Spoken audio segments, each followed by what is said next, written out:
Hello everyone, আমি স্নেহা চলে আসলাম নতুন একটা ভিডিও নিয়ে। আশা করি সবাই ভালো আছো, সুস্থ আছো। আমার সকল দাদা ও ভাইদের রাখির অনেক শুভেচ্ছা ও অনেক অনেক ভালোবাসা। সবাই ভালো থেকো, সুস্থ থেকো। যে ক্লিপগুলো এখন তোমরা দেখতে পাচ্ছ, এই ক্লিপগুলো হচ্ছে রাখির আগের দিনের ভিডিও। দুই ননদ আর ভাই বউ মিলে বেরিয়েছিলাম রাখি কিনতে, দাদাদেরকে রাখি বাঁধার জন্যে। এখানে গিয়েছিলাম জামাইবাবুর দোকানে, সেখানে হয়েছিল নারায়ণ পুজো, তাই দুজন মিলে গিয়ে প্রসাদ নিয়ে বাড়ি চলে আসলাম। এসে দেখো কে এসছে আমার সাথে, এসছে পুচকু।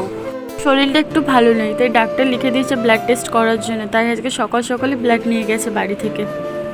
এবছরের রাখিতে আমার মনটা একটু খারাপ, কারণ আমি প্রত্যেক বছরের মতন আমার দাদাকে রাখি বাঁধতে পারিনি। দাদা মানে আমার দাদু, আমি তাকে ছোট থেকে রাখি বেঁধে আসি। হয়তো দাদারও মনটা খারাপ, এবছর তাকে আমি রাখি বাঁধতে যেতে পারিনি বলে।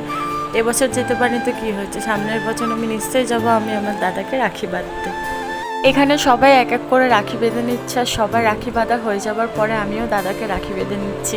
আর আজকের কী জানো, আজকের হচ্ছে সোনা পাপার বার্থডে। সবাই সোনা পাপাকে আশীর্বাদ করো, ও যেন আরও বড় হয়, ভালো থাকে, সুস্থ থাকে। আর সবাই কিন্তু কমেন্টসে সোনা পাপাকে হ্যাপি বার্থডে জানাতে কিন্তু একদম ভুলো না।